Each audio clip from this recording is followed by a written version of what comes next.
माँ का आंचल अब नहीं, क्या अंकुर सुधर गया? कितना छोटा सा ही था अंकुर तब, पर उसकी शिकायतें आनी शुरू हो गई थी। उसकी माँ सुहासिनी उसे कभी कुछ न कहती, बच्चा है, बड़े होकर समझ आ जाएगी। हमेशा यही लगता रहा। टीचर, दोस्त, रिश्तेदार, मोहल्ले वाले की शिकायतों को हमेशा अपनी ममता की चादर तले ढकती रही वह। बमुश्किल अंकुर ने बड़े महंगे अमीर लोगों के स्कूल से पढ़ाई पूरी की। इतनी खानदानी प्रॉपर्टी है, भला उसे डिग्रियों की बैसाखिया की क्या जरूरत। पर आए दिन उसके पास पैसों की कमी रहती। कभी पिता से मांगता, कभी माँ से। जवान होते जरूरतें भी तो पूरी बड़ी हो गई। कई लड़कियां दोस्त बन गई। आए दिन ड्रिंक पार्टी होने लगी। अंकुर शायद 14 वर्ष का रहा होगा जब एक लड़की और उसकी माँ ने घर पर आकर सुभाषिनी से अंकुर की शिकायत की थी। अपने बेटे को कृपया मना कर दे, उसने इसका स्कूल जाना दूभर कर दिया है। अपने दोस्तों संग गंदे गंदे कमेंट्स करता रहता है। उसकी माँ का मन पहली दफा अंकुर के लिए आक्रोशित हुआ था। पर उसी दिन वह अपने नई बाइक से गिर ऐसा चोटिल हुआ कि वह कह ही नहीं पाई उसे कुछ। अंकुर के पिता बिजनेस में कुछ ज्यादा ही व्यस्त रहते थे। उस दिन बिना लाइसेंस बाइक चला रहे अवयस्क बेटे के चलते थाना का चक्कर लग गया था। सो एक शर्मिंदगी भरी क्रोधाग्नि भड़की थी। खबरदार जो अब मोटरसाइकिल को हाथ लगाया, गलती की मैंने जो तुम्हारी जिद के आगे झुक गया, पिता ने यह कहा। पर अंकुर ने अनसुना कर दिया। वे 8-10 लड़के थे जो उसी आयु के थे और सड़कों पर बाइकों से करतब दिखाने व ट्रैफिक को खराब करते। शायद और डांटे पड़ती, पर उसकी माँ डिटॉल पट्टी इत्यादि ला उसे लगाने लगी। उस दिन के बाद से माँ हमेशा अंकुर और बाप के बीच खड़ी रहती, एक दीवार बन। और उसी दीवार की आड़ में कब अंकुर की शरारतें अपराध की श्रेणी में आ गई, सुभाषिनी जान ही न पाई। अजीब अजीब से उसके दोस्त बन गए थे और अंकुर को लगता वे ही उसके सही हमदर्द हैं। अंकुर की शैतानियां अब बचपना छोड़ चुकी थी, पर बाप को अंकुर की करतूतें मालूम नहीं थी। एक न एक दिन तो कलई खुलनी ही थी। एक दिन अंकुर ने मांग की कि वह गोवा 8 दिनों के लिए दोस्तों के साथ जाना चाहता है। उसे 2 लाख रुपए चाहिए। उसी दिन पिता के पास अटैची में 5 लाख रुपए थे। अंकुर अटैची खोलने लगा। नहीं, मैं इतने पैसे नहीं दे सकता। क्या जरूरत है तुम्हें गोवा जाने की? अटैची छोड़ दे, किसी को भुगतान करना है वही पैसा इसमें है। अंकुर के पिता सीढ़ियों से उतरने लगे और बोल रहे थे।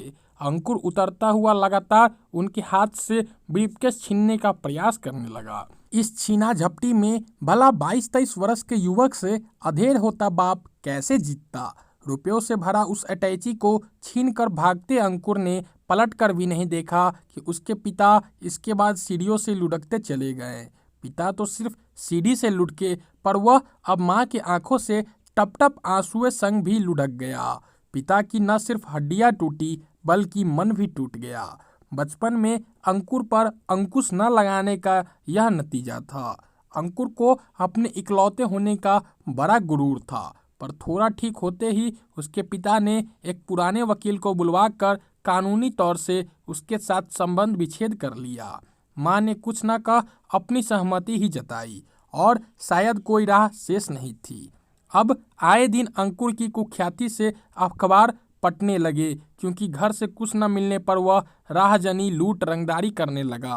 अंकुर ने एक लड़की को अगवा किया। अंकुर पर बलात्कार का आरोप, ड्रग रखने का आरोपी अंकुर आए दिन घर पर पुलिस व पत्रकारों के चक्कर लगते रहते। हालांकि वह घर में आता ही नहीं था। वह कभी एक ठिकाना ढूंढता, कभी दूसरा। एक दिन उसके पिता की सहनशीलता की सीमा समाप्त हो गई और अपनी लाइसेंसी बंदूक से अपनी ही लीला समाप्त कर ली। अब माँ अकेली थी जीवन प्रांगण में, खुद को जिम्मेदार मान लोहा लेती रही। कुपुत्र की कुख्याति से जाने कितने बरस गुजर गए। अंकुर का नाम अब खबरों से बाहर निकल गया था। वह क्या सुधर गया था? माँ के मन का एक कोना आश्वानित हो, पर अगले ही क्षण दूसरे कोने जोर जोर से इसे नकारने लगते। माँ पति के बची खुची जमा पूंजी को सहेज कर काम चलाती, मानो बेटा के कुकर्मों का प्रायश्चित कर रही हो। उधर अंकुर ने अपनी तरफ से माँ बाप दोनों को मरा मान लिया था। उसने पता किया कि माँ अकेली रह रही है तो एक योजना बनाई और फिर एक रात अचानक वह माँ के दरवाजे पर खड़ा था एक लड़की के साथ। सुभाषनी ने मिचमिचाती आंखों से अधेर हो चले बेटे को देखा, मानो करंट लग गया उसे। विश्वास और अविश्वास की चौखट पर कुछ पल झूलती रही सुभाषनी कि पुत्र को पार करने दे या नहीं। आखिरकार ममता सब पर भारी पड़ गई और विवेक हार गया। माँ, इससे मेरी शादी करा दे। शुरू में वह सुभाषनी की गोद में जब सिर रखकर कहता तो सुभाषनी की आंखों में रसधार फूट पड़ते, मानो पुराने दिन लौट आए हों। कुछ दिनों के लिए सुभाषनी यह भूल गई कि गया वक्त कभी नहीं लौटता। फिर धीरे धीरे अंकुर की हरकतें संदिग्ध लगने लगी। वह कहीं आता जाता नहीं, अलबत्ता वह लड़की बेबाक बाहर आती जाती। कुछ ही दिनों में वह समझ गई कि अंकुर के रहते बच्चियां सुरक्षित नहीं है। बंदर ने गुलाटी मारना नहीं छोड़ा है। सुभाषनी परेशान रहने लगी। वह साए की तरह उनके साथ साथ रहती, फिर भी अंकुर की कुचेष्टाएं फन काढ़े उसका जीना हराम किए रहती। रात को मेहरी और नौकर चले जाते तो सुभाषनी ऊपर के कमरे में सोती। उस रात उसको खांसी का दौर ऐसा शुरू हुआ कि रुकने का नाम ही नहीं ले रहा था। सो वह दवाई लेने सीढ़ियों से उतर रही थी कि अंकुर के साथ आई लड़की की आवाज़ उसे सुनाई दी। उफ, और कितने दिनों तक यहाँ छिपे रहोगे? तुमने तो कहा था तुम करोड़ों के वारिस हो। अब मैं और नहीं रह सकती यहाँ। उस ड्रग डीलर के फ़ोन से भी मैं परेशान हो चुकी हूँ। अरे यार, आज ही मैं बुढ़िया को टपकाता हूँ और प्रॉपर्टी के सारे कागजात व जेवर समेत अब यहाँ से निकला जाए।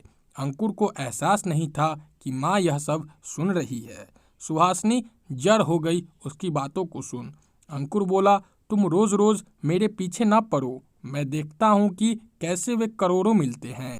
माँ ने कहीं गाड़ कर रखे हैं। यह पुलिस भी तो कुत्ते की तरह मेरे पीछे पड़ी है। दुनिया में अभी यहाँ से सुरक्षित कोई जगह नहीं है, पर मम्मी जी ने अब तक इतना माल दबाए रखा है कि छोड़ते नहीं भी नहीं बन रहा है। इस घर के अलावा और भी कितने घर जमीन की यह मालकिन है, सब मेरा ही तो है। अब जो यहाँ से निकले तो देश वापस नहीं आना है, बस किसी तरह निकल जाऊं उस ड्रग डीलर के मुंह पर पैसे मारकर।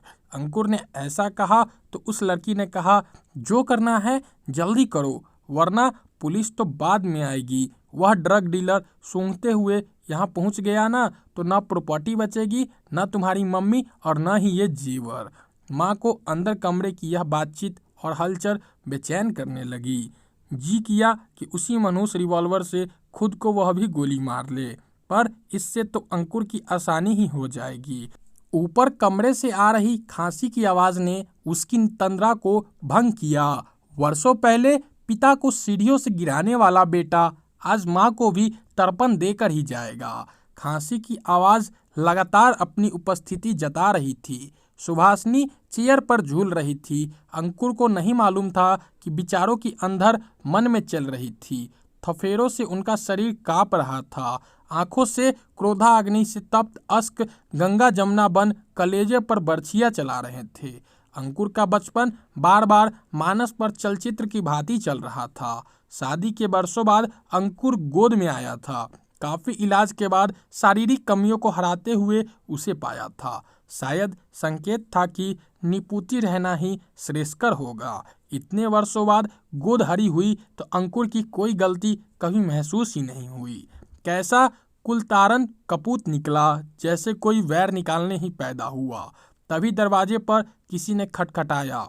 अंकुर ने खिड़की से झांका और घबराते हुए दौड़कर हॉल में आया। सुभाषनी को बैठा देख वह झट से उसकी गोदी में सिर घुसा शुतुरमुर्ग बन कहने लगा, माँ, दरवाजा मत खोलना, पुलिस आई है, तेरे बेटे को पकड़ कर ले जाएगी। बेटे से यह नज़दीकी और प्यार भरे बोल माँ का मन फिर भरमाते हुए कि सुभाषनी जोर से बोल पड़ी, दरवाज़ा खुला है, अंदर चले आए, फ़ोन मैंने ही किया था। गला भर्रा चुका था, कंठ अवरुद्ध हो चुका था। क्या सुभाषनी ने यह सही किया था? आप हमें कमेंट में ज़रूर बताएं। और ऐसे ही हर रोज़ एक नया कहानी सुनने के लिए हमारे चैनल को सब्सक्राइब कर दे। कहानी पसंद आई हो तो कहानी को एक लाइक कर दे और वीडियो को शेयर कर दे।